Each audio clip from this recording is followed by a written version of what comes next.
www.ecapital.com. Grant's Vodka.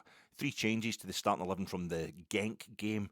On Thursday last, we had Mo Diamande dropped, and in his place, Connor Barron sitting in the pivot, the 2 in midfield, the 4-2-3-1 formation. He's sitting beside Nico Raskin at the start of the game today.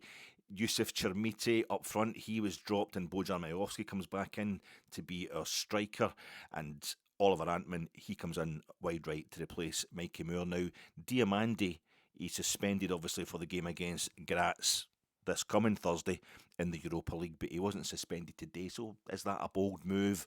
Russell Martin, a head coach who hadn't won a league game, it's the end of September, he hadn't won a league game so far as Rangers manager, and he's maybe got one eye on a European game coming up, so maybe that was a bold move. I don't know how we want to look at that, but yeah, Rangers were all in blue, or in all blue.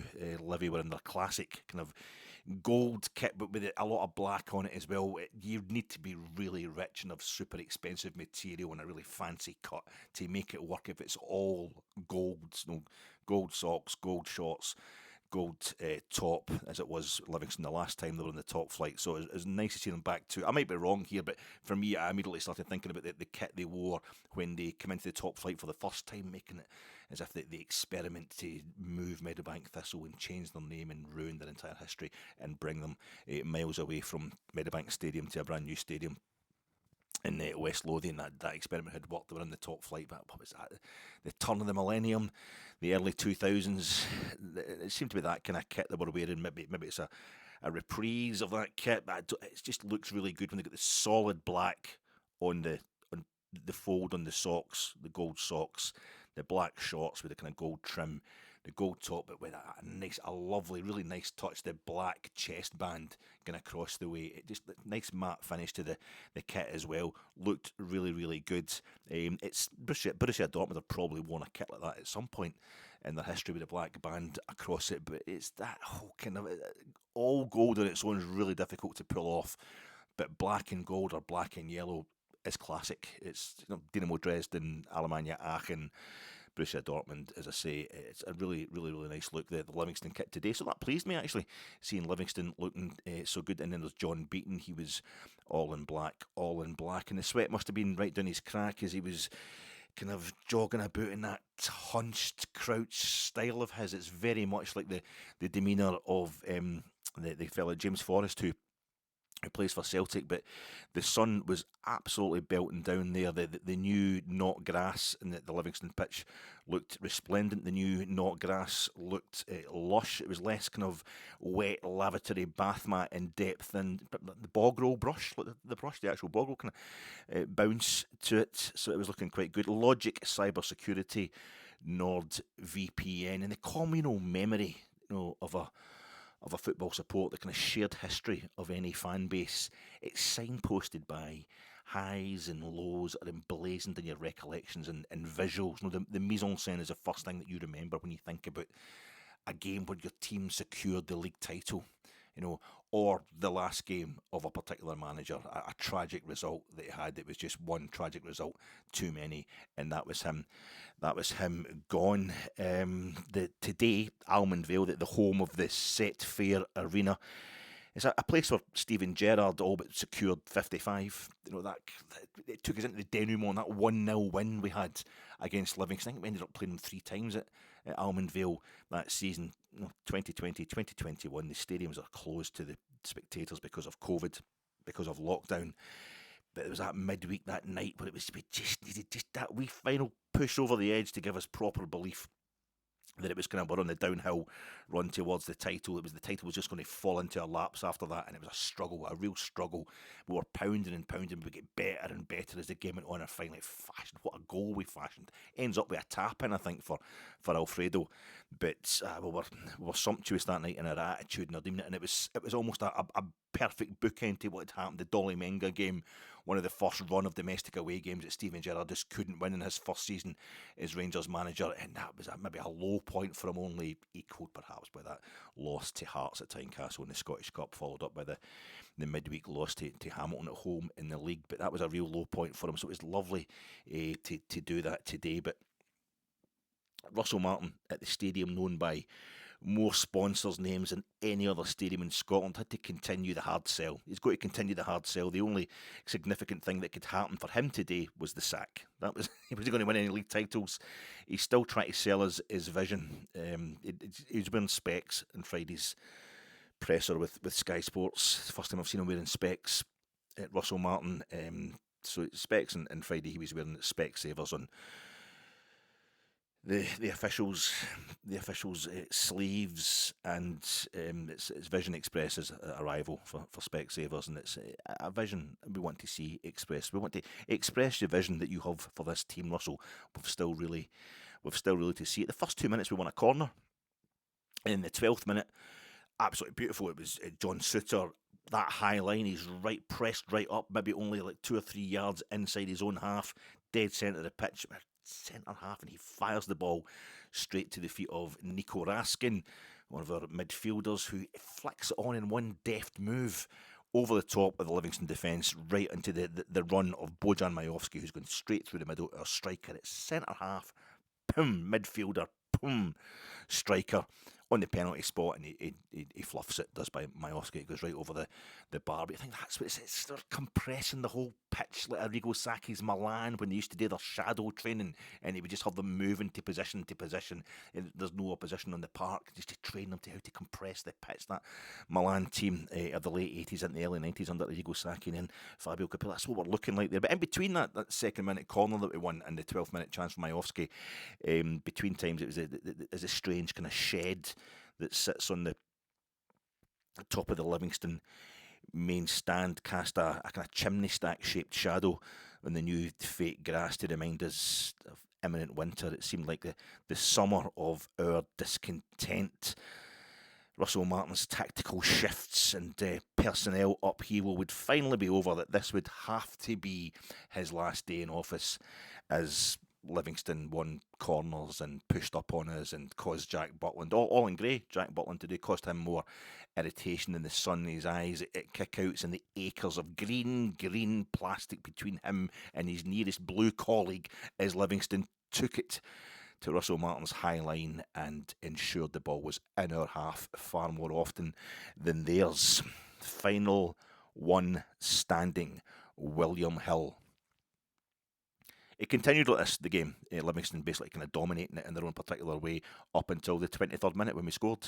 It's too soon to say things have turned sunny for Rangers. So although Gassama, he takes it down the left-hand side in the sunshine, that left wing's in the sunshine, it's not until he gets that the shadowed portion of the shadow, kind of 8 yards depth at the back end, the top end of the pitch towards the goal line, that he plays a peach of a ball to the back post, and it evades everybody, and in comes Oliver Antman at top speed. He's also in the shade.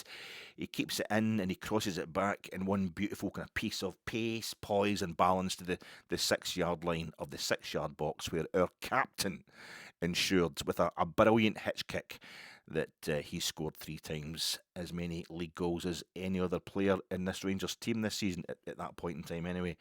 Tav, I forgot to mention one of my snagging items from the post-match reaction pod the other night when he was playing against Genk. That was him equalling, let me get this right, as his 58th appearance in the, I think it's Europa League group stages. Group stage. His 58th Europa League appearance anyway, which in terms of a player playing for one club in the Europa League put him joint second, equal with the former Braga goalkeeper who's played against us in Europa League, who was playing for Red Star Belgrade. He'd gone to Red Star Belgrade and he was playing against Celtic the previous evening, but it put Tav second alongside him in terms of the times he'd represented Braga. So he's no longer at Braga, that goalkeeper. He's going to end up, it'll be Tav gets Thursday night, he'll go second, I would imagine, hoping he starts the game in Graz. It's a fantastic achievement. The fella is, I think 61 is the record, 61 appearances for one club in the Europa League. And that is, it's a chap who played for, I can't even remember his name, he played for Salzburg, Red Bull Salzburg, and he's retired, so it's there to be caught. That was a magnificent achievement for Tav the other night. But Rangers haven't scored more than one goal in any league game this season, it looked like we would now. He's all about the pens, James Tavernier. He's all about the penalties. That's the only reason he gets so many goals. Well, he conceded a penalty on Thursday, and then he's missed one today.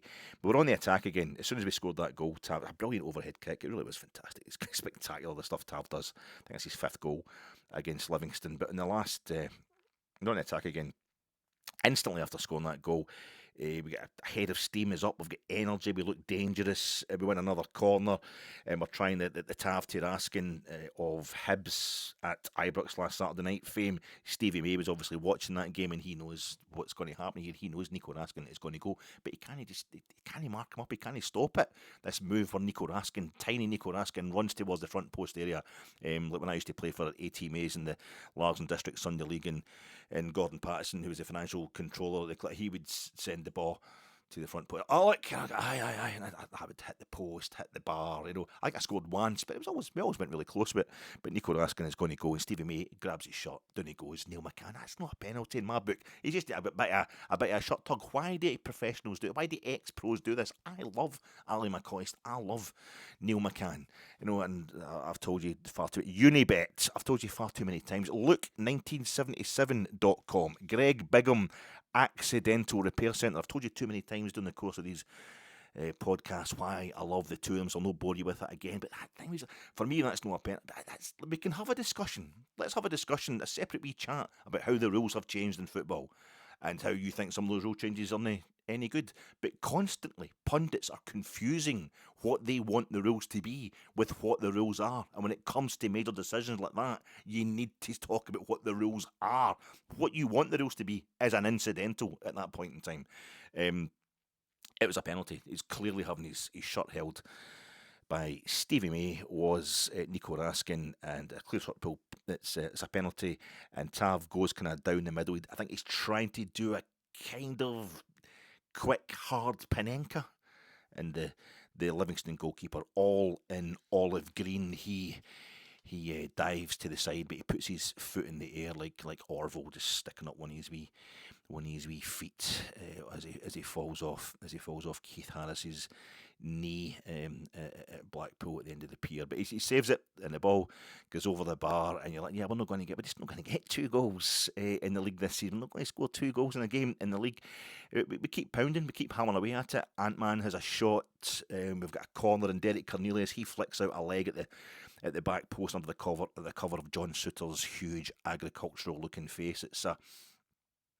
It's on target, but Orville, he pulls off another great save. There's no sun in his eyes. Already, it's clear, I think, that Derek Cornelius is really good in opposition boxes. That was that chance they had against Genk the other night. It was John Souttar at the back post for Rangers, kind of flicking it across.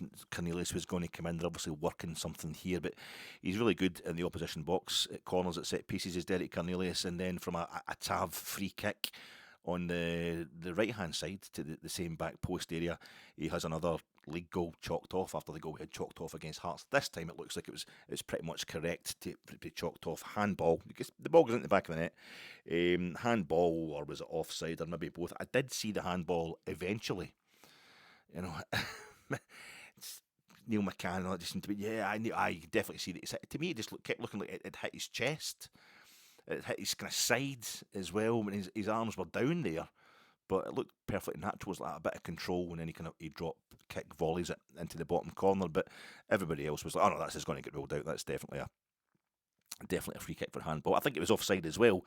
But the handball, in fairness to me though, I still haven't seen Martin Boyle's handball for last week. I mean, I've seen it. I've seen the replays. I couldn't see it at the time. I'm sitting in the main stand. It was the other side. His other side. It was concealed. I mean, even Michael Stewart straight away was like, oh no, he's no protesting the decision. Oh, you can totally see it. Now I see that. He's totally handled the ball there. And my wife said to me, he's wearing a white wristband.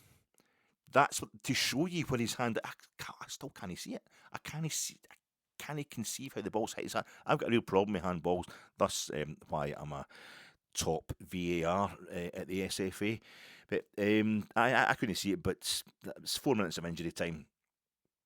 We give away a corner, but we can't score 2 in a league game for the first time this season before half-time. Perhaps we can score in both halves of a game versus top-flight Scottish opposition for the first time this season. Perhaps we can keep a clean sheet in the road for the first time this season. The main thing is it remains on edge. It's not easy. We're only winning 1-0 as we go down the tunnel at half-time. We don't want to get the bends. It looks like a plan taking a while to kick in because it runs so deep. Yes, it does. Yes, it does.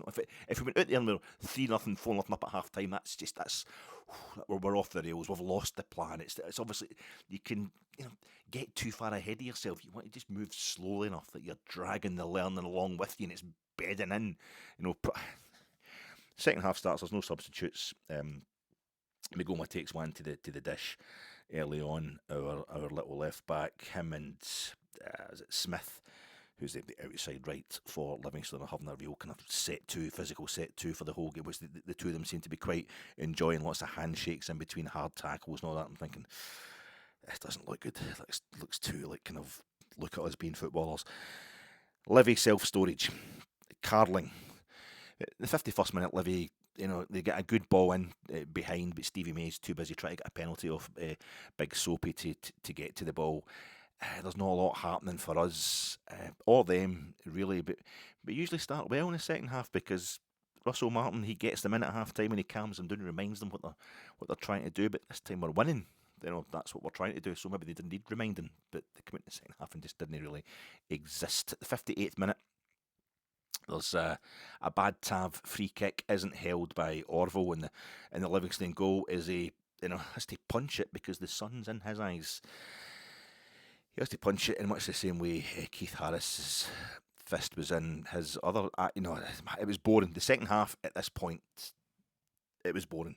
The mind was starting to wander. 62nd minute, Butland has to make a save for Stevie May. It's just one flick and he was in. It was off a shy that we'd incurred because Jack Butland had put the ball out over the stand roof. That's not as bad as it sounds. If you know Almondvale, the stand roof is about the knee height, really, for any average height person.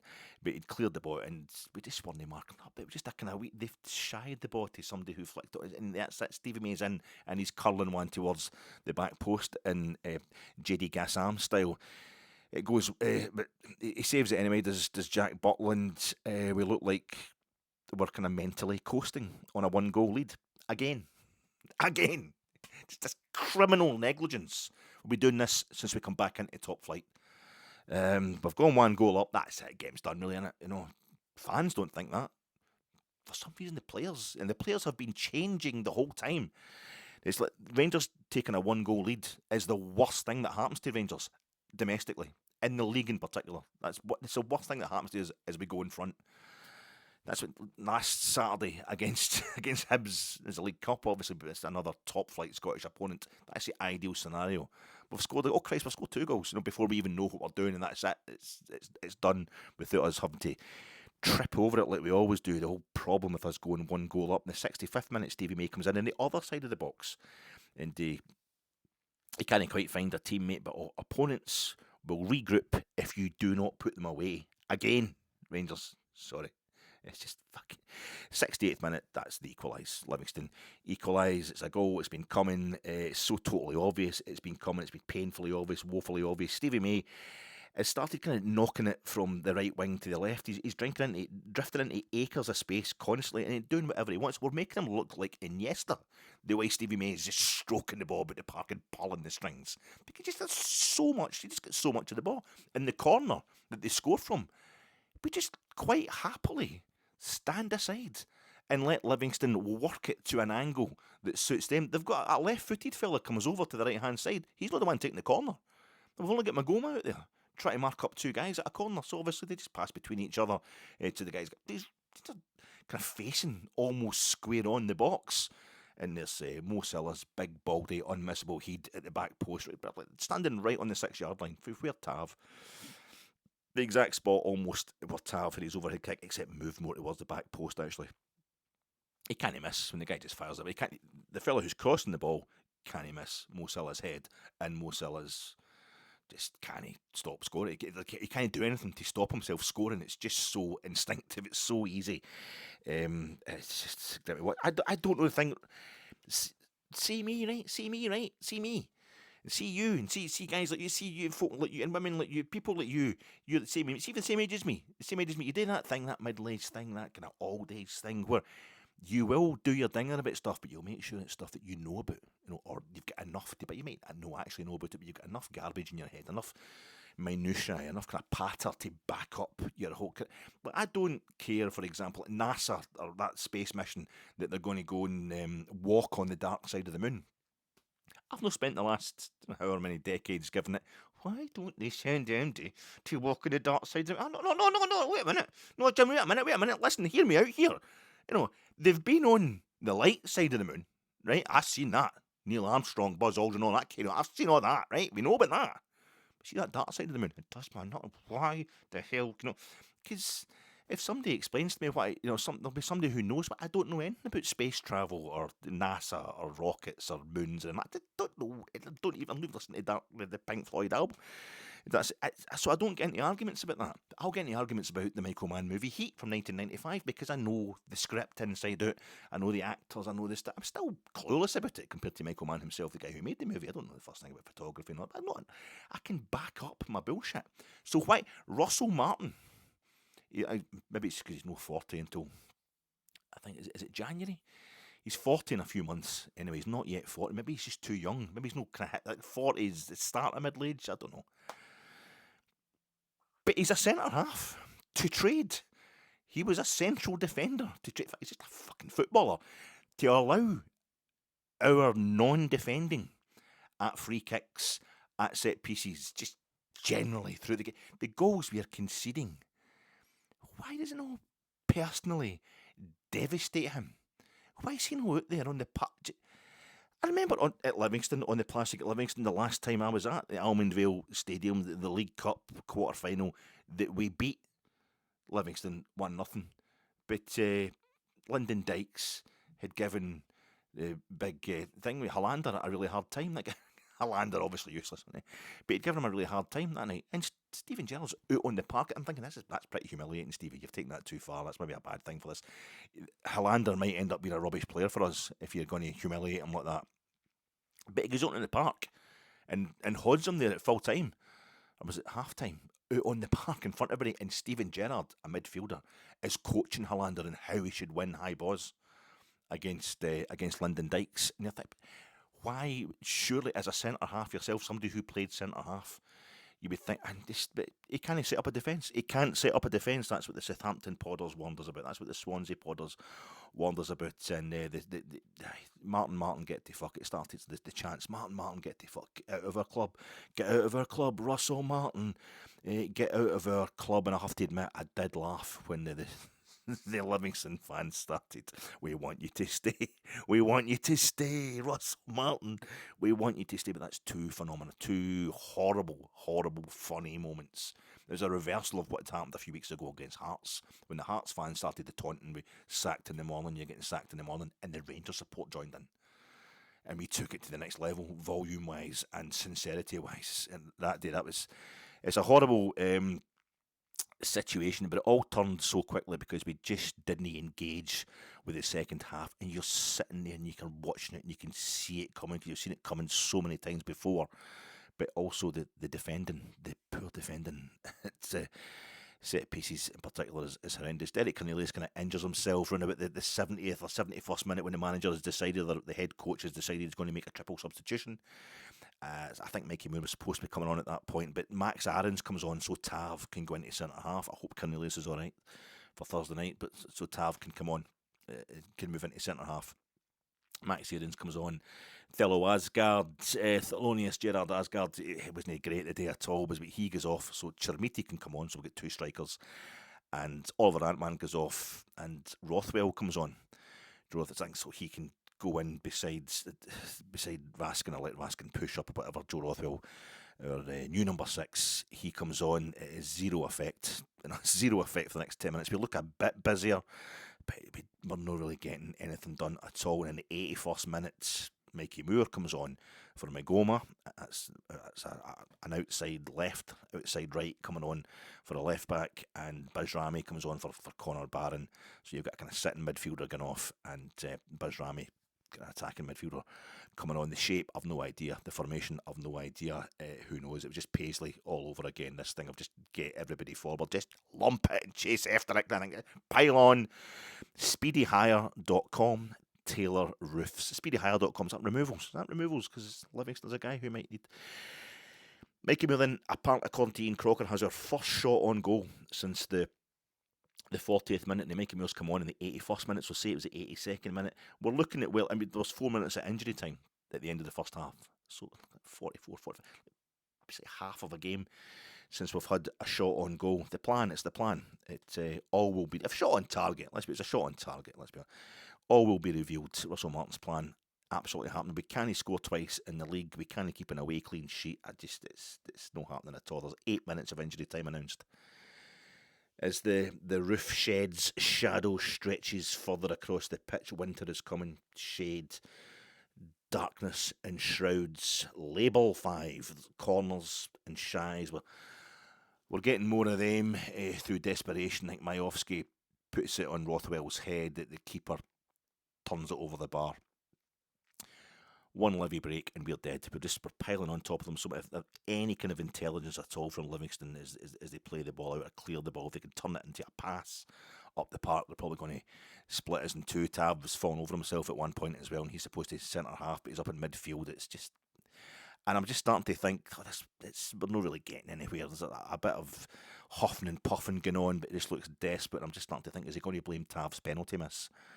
In his post-match reaction, is he going to blame James Tavernier missing the penalty? And he'll try and be subtle about it. I mean, if Tav puts that penalty away, it's a different story. It's going to say something like that and put too much emphasis on it. Just use it like an excuse, like he used us going down to 10 men the other night. Then we score. I'm just thinking that, and we score. It's a corner. It's Tav and Raskin again. That old routine, and the Belgian flicks it on towards the back post area, and Max Aarons rounds on it and hooks it into that bottom corner with his only good foot. I felt nothing. That's just, I'm no playing up to anybody. I'm no lying to you. Why would I? I'm in the room on my own watching it on television, but I felt nothing. I'd been put through too much. I'd seen too much. Had I seen enough? I don't know. I just mean in the course of this game, apart from anything else, I don't know. Even the jokes about us, if we scored 2 or 3 goals, we win by 2 or 3 goals, we're going to end up going top of the bottom half of the league. We can't even manage to go top of the bottom half of the league. We've scored to make sure we go second top in the bottom half. It's Rangers second top again, even in the bottom half of the league. And then the cameras cut or they show a quick replay of Russell Martin celebrating, pounding the underside of the dugout roof. A dugout roof sponsored by Taylor Roofs. And he's kind of vindicated looking. I felt something then. It was different from what I felt when I saw Giovanni Van Bronckhorst doing Giovanni Van Bronckhorst, who'd captained his team in a World Cup final. I felt a bit something different. I remember being the main stand, my season ticket seat when Gio equalised late on. It was John Lundstrom against Livingston at Ibrox. It's been horseshoe. Equalised late on against Livingston. We'd been struggling all game against them at Ibrox. And Gio comes out and he turns around to this. He's like, yeah, come on, we've done it. We've pulled this back. And you're thinking, it's just gone, Gio. This is not something to celebrate. You don't get it. And I think that's why Martin get to fuck. It started again with so much investment. We'd got so irate during the course of this game, and there's people who didn't want Russell Martin in the job before he even appeared, before he even got the job. They were angry about it. There's people before he even managed us in a single game saying, I'll no be back. There was one person I saw saying that on Twitter, but it was like, it could be a Celtic fan, just impersonating a Mad Rangers fan, but so much of the stuff I've heard at Ibrox would back that up. It's been a genuine sentiment for some, but the stadium's largely been full, and then people have stopped going to the games gradually, and there's a lot of people really invested in him being sacked. Before he even turned up today, he was booed off the bus outside, arriving at the ground today. But then the game itself was just so kind of painful.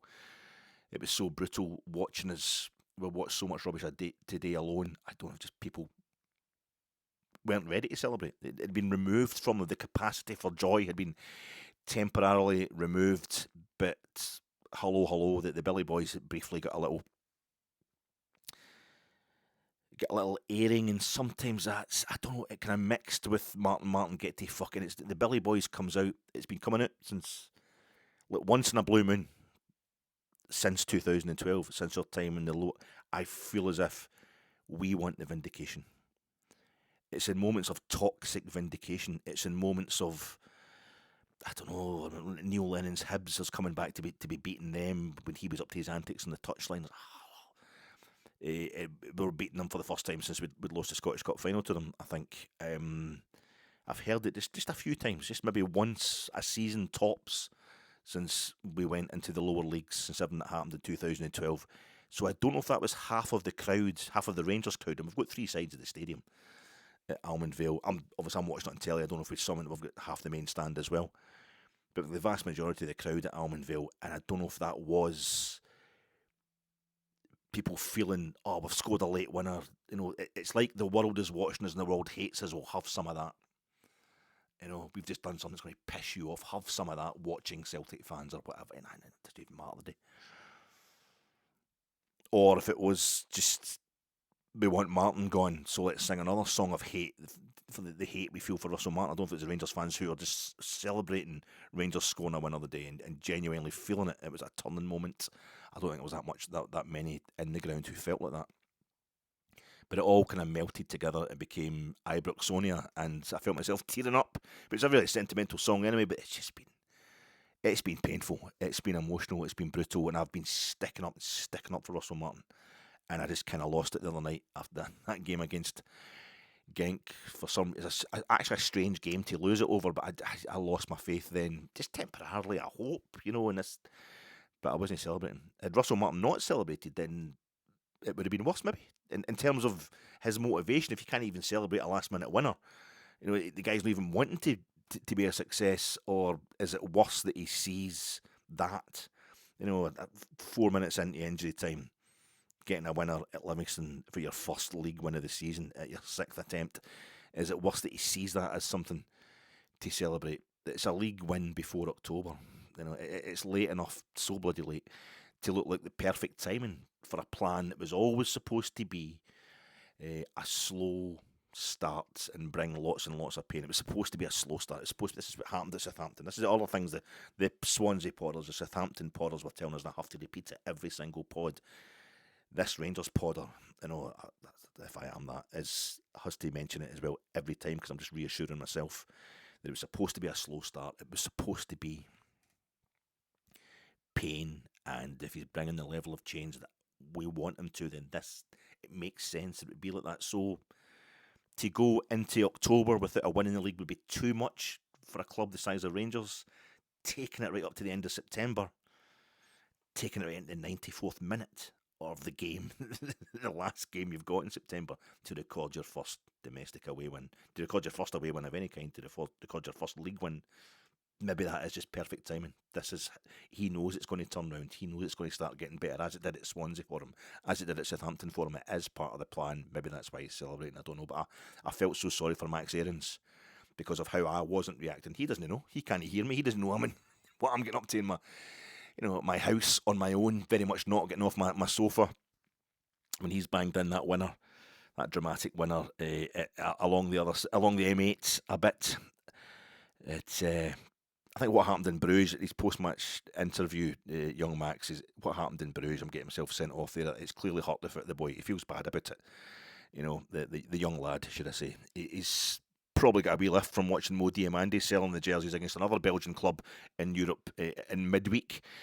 Everybody's into that at Rangers. Don't worry about it. Don't worry about it, Max. You're in good company these days. But I think he felt the 6-0 doing was on him, and he certainly didn't help. But we know better than that about what happened that night, and I felt great for him. I felt great that he'd got that goal, and to see the genuine ecstasy, that transfixed, consumed by ecstasy. You know, the same buzz I got when I scored that second goal against the Bede Young Farmers in the Largson district. Sunday League. That was a bit. I mean, the header, that's taking the one where I took it at the edge of the box and I turned and just volleyed it into the bottom corner. That was great. That was really good. But we're 3-0 down at that point. I just made it 3-1. But see when the ball and I got the two centre halves and I banged it in the top corner. That was. I get that you lose it. You actually blacked out. It happened to me a couple of times playing it. You just black out with total. It wasn't anything to do with bouncing my head off a farmer skull, but I get that. He's clearly lost the plot, and it's a great thing to see. It meant so much to him. And he's got the Rangers support in a corner of a stadium going mental and a few folk pulling onto the park to try and hug him. So he got the buzz, he got the feeling, but the reaction, Martin, get the fuck. And it could be an emotional thing as well. It's just a catharsis, an excretion, get it out of your system. Meteoric gets by that goal he scores for Newcastle when Kenny Dalglish had started him on the bench as Newcastle manager.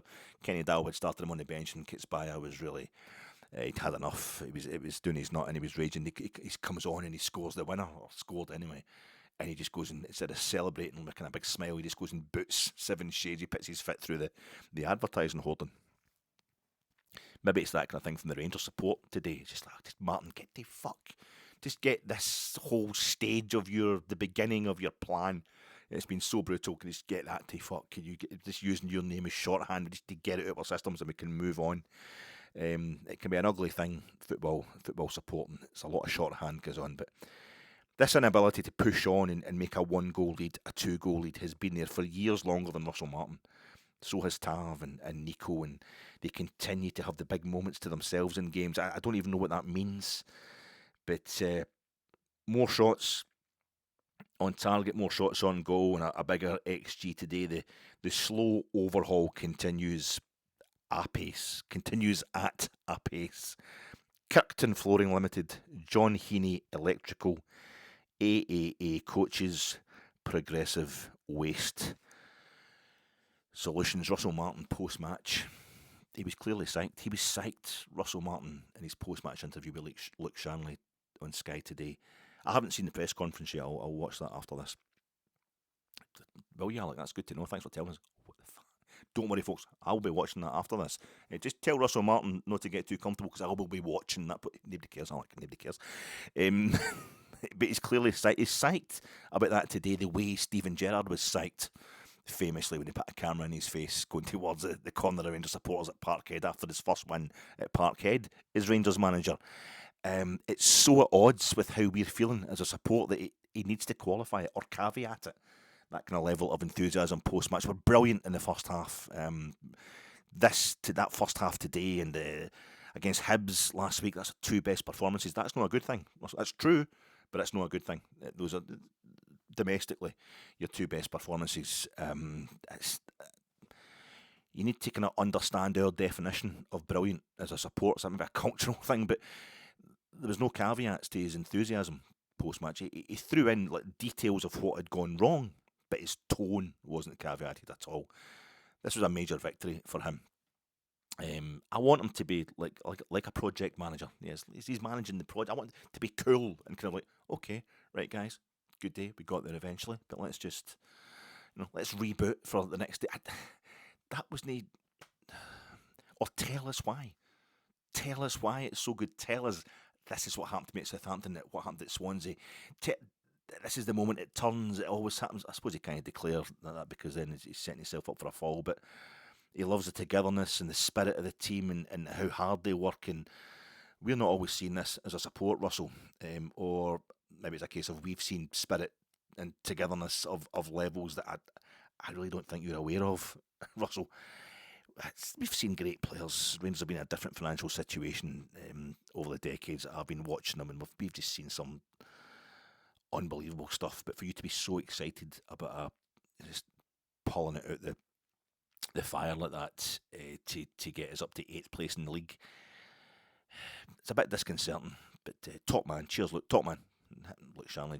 It's good. I'm glad he doesn't let the press gets him to the point where he ends up decking them or something like that. But also, it's been a boxing match, that kind of interaction, that dynamic between Russell Martin and Luke Shanley post-match at a domestic Rangers away game. And for once, Russell has managed to kind of get off the ropes and out of the corner. He's back towards the middle of the ring. But literally psychologically, it's just been claustrophobic to kind of. He's in the wee kind of press area, obviously, where they do the post-match interviews. It's a bit tight, but it just makes me feel awkward watching it, and it's just for him to be so kind of a top man. Cheers, look, just give him a bit back or something, or just be cool about it. I don't know.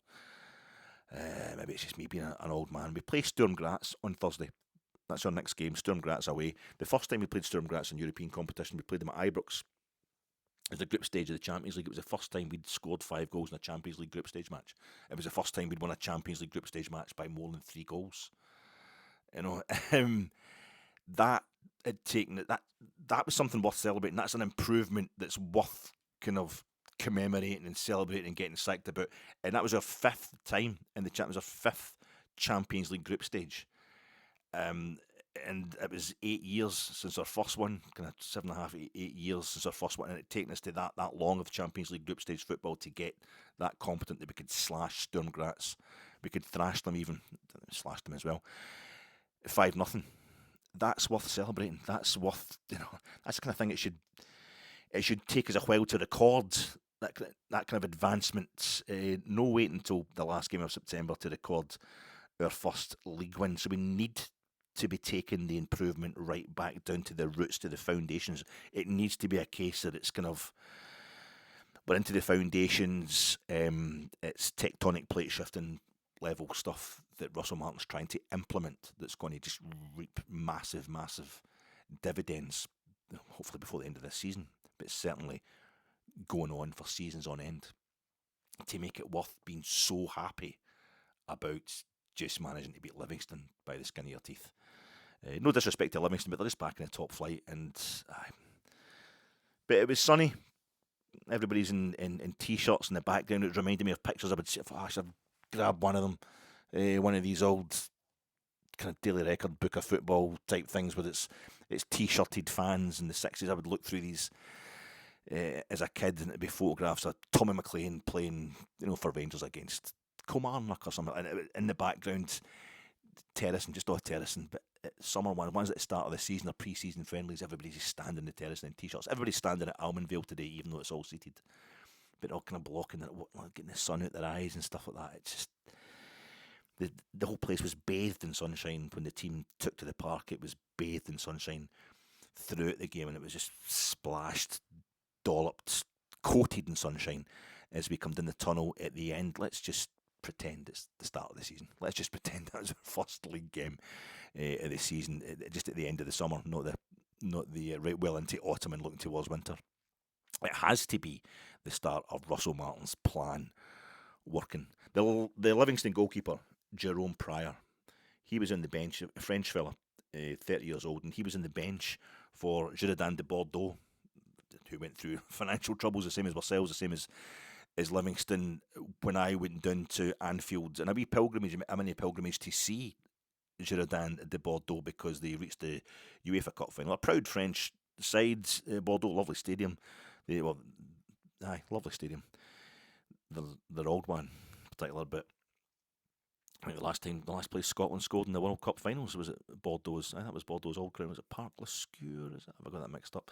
Anyway, that's a beautiful club, and I went down to see them because they reached the 1996 UEFA Cup final. They're on my list. They're on the list of clubs that have reached a European final. So I went down to see Bordeaux, and Jerome Pryor was on the bench that night at Anfield, which is one of the greatest European venues there is, one of the greatest European clubs there is, and I was there to see his team. They only get beat 2-1. They scored a cracking goal. They acquitted themselves really well. I think he's played for Saint Etienne too. 1976 European Cup finalists who I haven't seen yet. So Jerome Pryor, he's played for some cracking clubs, and he was excellent today. He did himself proud, and it certainly wasn't his fault. How you doing, folks? This is your Fatek immediate post. Russell Martin has gained 2 points in Celtic in the SPFL Premiership, and that's never been a more inconsequential fact when Celtic aren't even top of the table and we aren't even in the top half of the table, and when today's win was his first win in the league this season.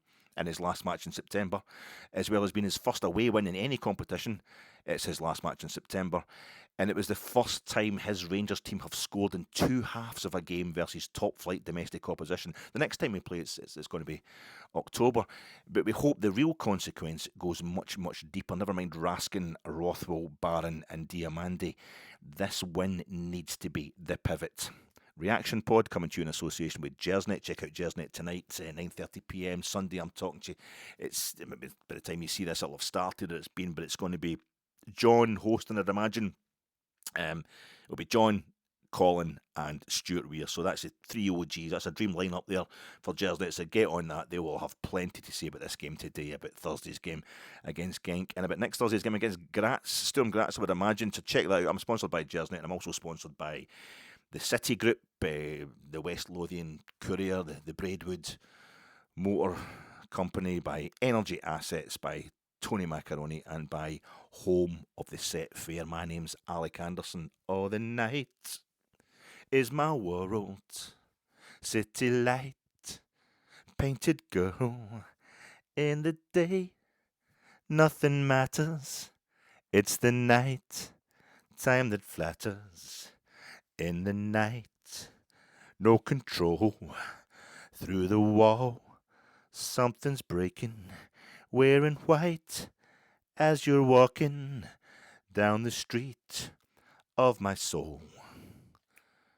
I live among the creatures of the night. I haven't got the will to try and fight against a new tomorrow, so I guess I'll just believe it that tomorrow never comes a safe night. Yeah, I know. I went straight from the first verse, to the chorus. I missed out the pre-chorus. Never mind, Laura Bragg. I missed out the pre-chorus because I've been watching it since July. I've been watching pre-chorus stuff, building up to a chorus. You know, it's not even a verse, it's not a chorus, it's just this wee bit. I've been watching that level of, I've been watching Rangers at the pre-chorus since July, and I've a safe night. Why don't you make it a Thursday night? Rangers, that's the only time I don't like to play shite. I really can't accept it when you don't play. I missed out the pre-chorus. I jumped straight from the first verse to the chorus. I'm sick of looking at pre-chorus stuff. That is, it's our first league win of the season. It's our first away win in any competition of the season. Russell Martin has got 5 wins in 15 competitive matches as Rangers manager now.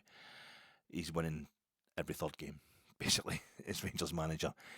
15 games so far. That's 6 the Champions League qualifiers. He had 6 games in the Champions League. 6 games in the SPFL Premiership now, 2 League Cup games and 1 in the Europa League. 1 in the UEFA Europa League. It was, I take badges with me to when we're playing at home. Now, I used to take them when I would go away from home with Rangers in Europe. So you'd swap a wee Rangers badge with a local supporter or something. There's wee things you get. Somebody will let you in to have a wee look at their museum or something like that. Another ground in the same city. I went to see Boavista's ground. I went to see the best one. I went over to see us playing Porto like 20 years ago in the Champions League. So on the day of that game, I went up to Boavista and I managed to wangle my way in there and we gave a wee badge and that to the folk in the door who were letting us in. But I just take what it's, they won't know. Like Genk fans, if I was going to bump into a Genk fan by accident, I would want to have somebody to swap in case they were into the whole kind of swapping thing or just saying something. But they'll know that it's the My Gels, the ones you get free, or cost you £50, whatever it is, £40 renewal, whatever it is. With My Gels, the ones they send you. But that one, the Bluebell Gates one's quite nice. But I didn't meet any Genk fans, and that's fine. But I felt as if we gave away something. I gave them something anyway. I gave them enough a gift. They got something off Rangers that they'll remember forever. The other night by it's like the chicken roasting. I don't know what it was about that game. The other night, I love my roast chicken, and it's like the stuff that's left in the bottom of the roasting tin after the chicken's ready. It's grease basically. It's just a whole lot of it. But sometimes it's more of a kind of jus. And the chicken's succulent and the jus succulent. And maybe if you let it solidify, you just go and have the chicken, and that's the next day you look at it, you just think, oh, it's just a bit of a mess. there's masses of it as well. It's kind of disgusting. Hundreds of fat, but you think, but it was worth it because the chicken was disgustingly good as well, But the other night it was just Genk, Gunk at the bottom of the tray. It was just a kind of, there wasn't a lot of grease at the bottom of the tray. It was a bit unpleasant, and the chicken itself wasn't that tasty. Everything was just wrong about that. I don't know why. We get Gubbs 6-0 in Bruges, but this has affected me more. This is the first time I kind of doubted. I doubted the plan. Oh, no, it's not the first time I've doubted it. I've just been kind of guessing at it and understanding why we're trying it out. The Russell Martin thing since the season started, but the other night it really, it got to me. It felt bad. But he's won a game today. He's beat Livingston away from home. So stand down, Graham Potter. Stand down, Eric Ten Hag. Stand down, Ruben Amorim's agent. Even try to suss out other options. Stand down until Tuesday. It's a holiday Monday here, so you don't get him to. If you try to contact us just now, I don't know if Russell Martin is safe or not. It rained all day yesterday, but then the sun came out today. It was beautiful, wasn't it? It was a break. It was like a wee holiday. I had 4 cans of San Miguel. I've still got them. They're in the fridge. I'm going to go and have them after this. I've posted this, but pre-match I went for a wee walk because the sun was out. It was nice. It'd been raining all day yesterday. We walked around the area, and when you start thinking to yourself, I don't have to actually go back and watch the game. There's nothing stopping me just sitting outside and the sunny day. You appreciate it more when you've had a day of rain. I could just sit out the back with the cans and just, that's because the sun's going away at like kind of 7 o'clock, 7:30 at night now. It's getting dark early, so I just should take advantage of this and chill out, a few cans out the back, and just find out what the score was. And that's it. I mean, it's not quite as bad. When you start seeing that as an option, you start weighing that up. It's not quite the same as like the Robert De Niro in the film Jackknife, with Ed Harris, and that's it. When he's the Vietnam vet, and he talks about how you're lying in bed looking at the joists in the ceiling, and you're weighing up whether they could take your weight in the end of a rope. And that's not that kind of. But when you start getting towards the kind of existential stuff, when you start, it's bad. What's the point of football? Do you really need football that much? Is it really? So when I go for a walk in the sun, I need a shower afterwards, especially if I'm going for a walk in the sun. I'm just really fat. I've always been a bit warm anyway, even my skinny days. But I definitely need a shower. So I got into the shower, and I was like, back into the house about 2 o'clock. Game's kicking off at 3. The coverage starts at 2:30. I'm going to have a shower then, try to make myself some lunch, a wee late lunch before the game, and then it started getting the Wi-Fi connection in your house. I don't know if your house is the same. You've got the adapter thing, the rerouter, whatever it's called. It kind of tries to beam the signal up to the upstairs and at the back rooms, and the phone will only work. I always like to listen to something on my phone when I'm in the shower because I've got a lot to cover. There's a lot of yardage here to cover to get a shower. It takes a wee while. So I noticed that the Rangers Review had their pre-match pods, talking about the team line-up and all that. That was there. So I picked that on. But I've got this thing. I need to attend to it. It's one of the things you keep forgetting to do until you're in the shower, and it's got a wee bit clogged. So at the start of it happens a lot. They put stuff down the plug hole and it goes away, but it's just a wee tiny bit clogged these days, so it builds up into a bit of a pool. The water's out the shower, and it's pulling up. It's like you're running a bath almost. So the shower water is actually noisier because it's hitting a pool of water as opposed to just hitting the bath and going straight down the bath. So it makes too much noise that I can't actually hear Joshua Barry's beautiful voice and Chris Jack's beautiful voice. They're quite classically trained. The boys, I don't know how to. I can't hear their voice properly because of the water. And then, but the signal isn't getting to the one. But I put the phone. It's on the windowsill in the toilet, and so it'll reflect. It'll bounce off and makes it a bit more kind of louder. It's like a wee natural. It was not a house, isn't natural, but it's like a wee amplifier. It's a wee speaker. So I put it in this corner, but it's a corner the signal doesn't really get to. So leave the toilet door open a wee bit, but it's not quite getting. So sometimes it'll start buffering the phone, and it's quite irritating. And of course, you go to try and press the phone to restart to change the signal. Your hands are all soaking, so the phone screen isn't going to work. If I get the phone too wet, then I'm not recording any videos afterwards. And the Fat Egg podcast goes to pot, and then. So that happened. I can't hear it properly anyway because of the water, and then it's buffering because of the signals. So I have to change the signal. I'm not getting myself washed at all. I'm just covered in water and soap, but I can't. I'm doing that, and then what happens when I get it sorted? I get the phone buffering properly. I just like sod this. I'm just going to go into my O2 plan, and it starts doing that again. I'm like, what the hell? But it turns out it was like Chris Jack and Joshua Barry on the Rangers Review, they were having trouble with their connection, because Joshua Barry's probably at the office or whatever, he's in Glasgow, and Chris Jack's coming live from Almondvale in the stand, and the signal's no. And so they're actually buffering, but I think it's me, and and it's just that's how I've been feeling. Genk come from a kind of a mediocre merger. Livingston from a merger of mediocrity, and I was talking about that the other night in my preview pod, Vattenscheid, and no, Vattenscheid is a team that their manager started his career at. They're German.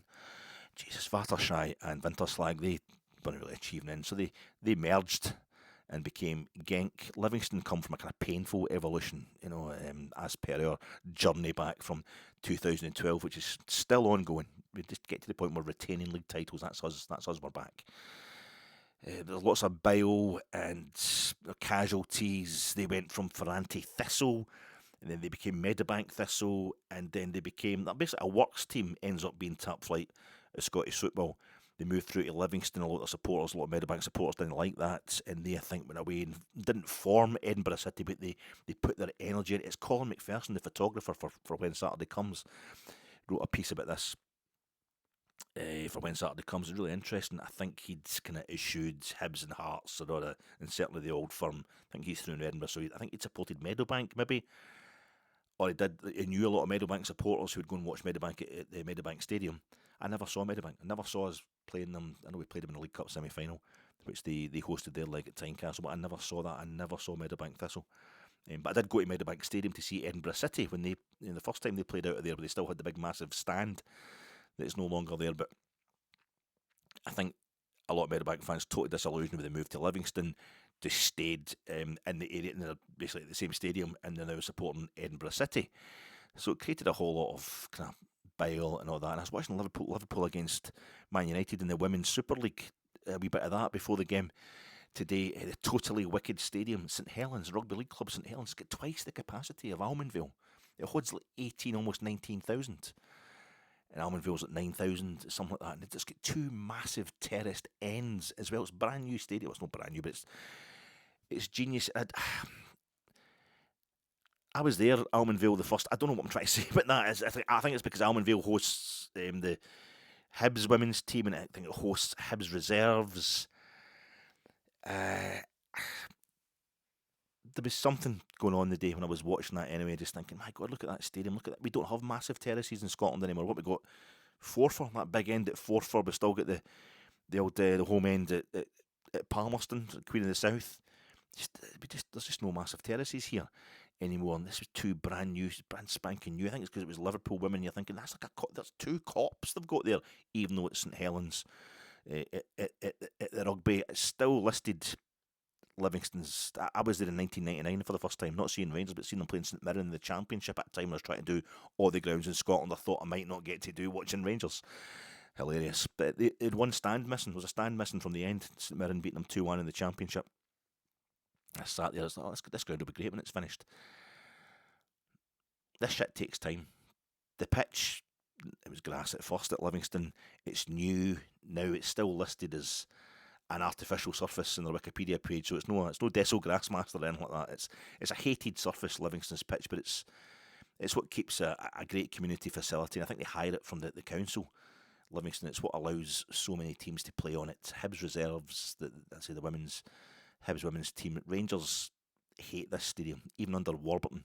Mark Warburton, 2015-16, were in the Championship, and Warburton's blown everybody away. We beat Livingston 3 times that season, twice at Ibrox in the league and once at Ibrox in the Challenge Cup. But the first time we went to Almondvale in the league, we drew, and the second time we get beat 1-0. We only scored 1 goal at Almondvale in the 2 games. I was with my mate Andrew. The second time, we'd already won the league. I think it was the second or third last league game of the season. And I was in the grill in Union Street in Aberdeen, my mate, having a day up there with him. He'd had to move back to Aberdeen. And we were getting well bevied, and I just remember checking my phone. It's like, Christ, Livingston have beaten us at Almondvale. But it's probably our best win there was 4-0 in July 2013. Nicky Lowe, I think, got a couple of goals, and Ian Black, David Templeton scored against the mighty Albion Rovers in the Challenge Cup. Who knew we'd soon play Albion Rovers in the Scottish Cup as well? The replay of that one was at New Douglas Park, the replay, yeah. We didn't think things could get any more embarrassing than that. Queen's Park, the replay was at New Douglas Park, so I would love to have seen Rangers at Clifton Hill. Even today, I think that the Rangers team I'd expect the Rangers team at Clifton Hill, the most kind of 1940s looking ground you've ever been to, even though they've squared off. They've got a new bit of terrace and squared off at one end of it. You would still expect the Rangers team to be kind of Willie Waddle, Willie Thornton, Willie Woodburn, Tiger Shaw and all that. Even the Hamilton Accies don't play at New Douglas Park these days. The pain of moving and maintaining and surviving. There are some clubs who don't even have a house. So what are we complaining about?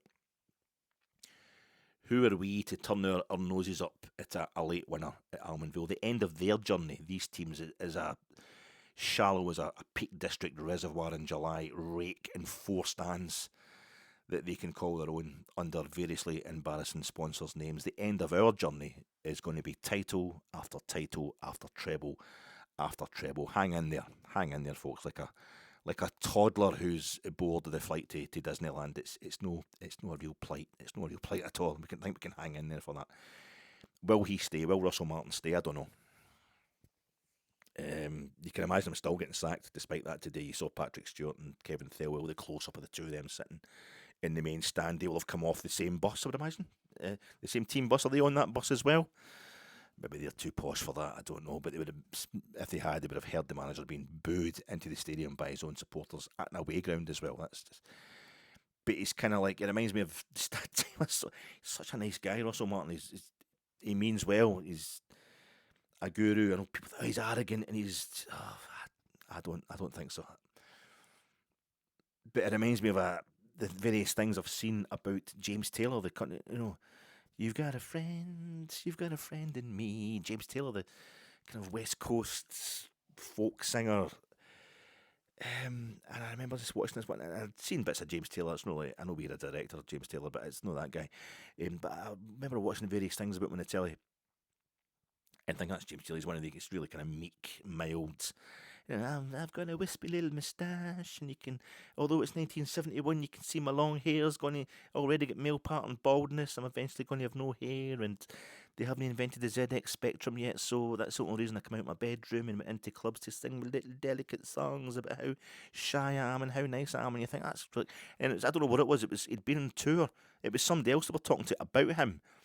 I think these guys were in a rock band or something like that, or heavy metal or something, and they'd been on a tour or I don't know, it must have been sort of a festival or something. And they were like, yeah, we're all backstage with James Taylor, sweet baby James. He's a fucking heroin addict, man. He's a fucking junkie. He's like, it's like scary guy, apparently. Yeah, I saw an interview with Carly Simon.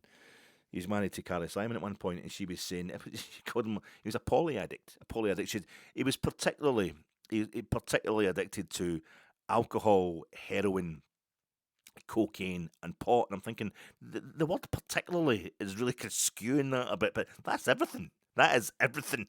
It's a misuse of the word particularly. Alcohol pretty much covers everything that I'm addicted to.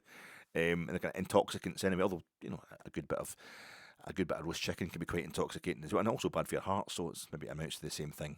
But it's just, James Taylor, he just seemed so innocent, such a sweet style of singing, but an absolute hellraiser, an absolute monster, and I don't know if that's what it is with everything that Russell Martin has been through, everything he's endured in his life with his dad and all that, and then just having no talent as a footballer, but managing to make himself so fit. And he's not the biggest in the world, but he's playing at centre half in Championship football mostly, and winning the Championship playoff, the toughest game probably in all of football.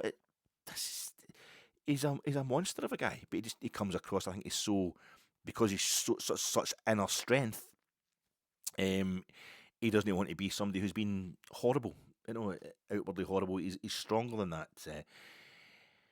The sweet stuff is the kind of strong stuff, is the poisonous stuff we want. It seems to be, we want him to be angry, we want him to be punching folk, we want him to show a passion that we like.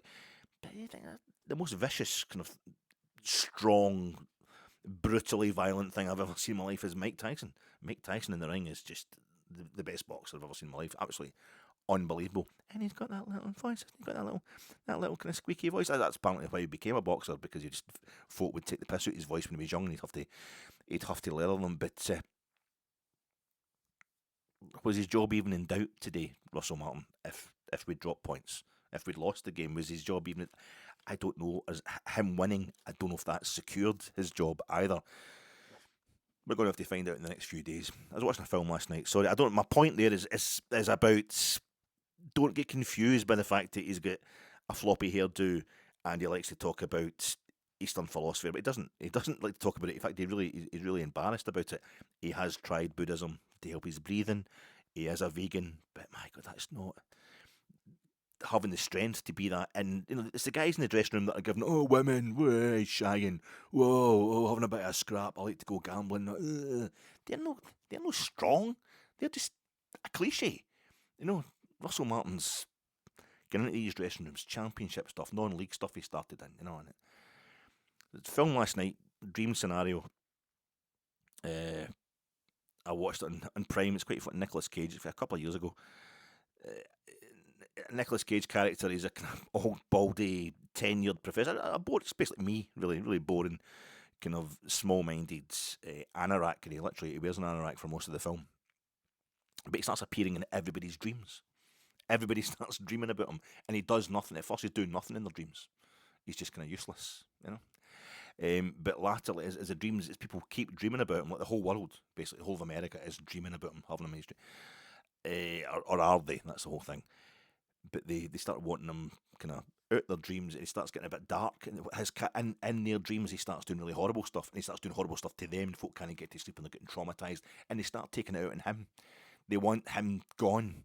They mount a campaign to get rid of him from his tenured professorship at this university, and they're vandalising his car and stuff like that. And it's not really his fault, So maybe that's why Thelwell and Patrick Stewart are doing it. But it's like Russell Martin has become the kind of current symbol of our just continuing frustration as a support, which has been going on since 2012. It's getting to the stage where he's genuinely hated by our own support, and we can't genuinely hate him that quick. As Ian Crocker was saying today, John Gregg had a worse start to a league campaign when he was his first season as a manager. We must know that we need to do something that's stripping Rangers back to their basics and all that, but it's no Russell Martin's fault. But we're not hating him. We've got so much pent up aggression that when he comes on and is just like, yeah, well, I think we did okay today. Like I was just saying, I'm like, what? How can you say that was a fantastic performance, Russell? He's arrogant because he won't do what we want him to do, and he shouldn't do what we want him to do because there's a reason we're in the stands and he's in the technical area. I had to join in though. I didn't. I had to join in last night, didn't I? I was never going to turn until I gave up as well. It was never going to turn. The whole kind of form that Russell Martin been unable to win a league game. He was never going to win a league game until I gave up on him as well. Emotionally, I gave up on him, not intellectually. But what happened the other night against Genk, just that turned me. Quick bit of snagging. I forgot to mention Heat, the Heat versus Thief, the two Michael Mann films. A lot of the common themes. I forgot to mention the use of the phrase "home free." Frank wants to be home free. Neil Macaulay wants to be home free. The criminals, the criminal protagonists of these films, they're both dreaming of having one last major heist, so they can retire from criminality altogether with the newly found love of their life. And there's a whole thing about trying to get away from rival criminals and also, law enforcement who are both heavily on your tail to get the space to do the major job. It need to be the bank job in Heat, or the Oxy lance through the safe for the diamonds, the bit of safe cracking in Thief, and it's home free. I want to be home free, but what they do is they're actually tailed. They get transponders, surveillance. People are tracking them, putting tracking devices on their cars.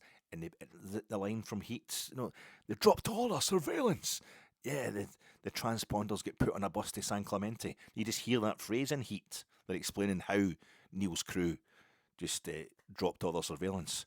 But in Thief, you see them, the police following the signal of a transponder, of a tracking device they've put it, and then you see that they're actually following a bus. It's not going to San Clemente. I can't remember where it is it's going, but it's just the same thing. So that was a couple of things I forgot to mention there, as well as Tav doing so, getting that record, now the second most appearances for one club in the Europa League group stages. But I had to join in last night, didn't I? I had to let myself down. Emotionally, I joined in because the Genk, there was just something really horrible, and it was the Europa League.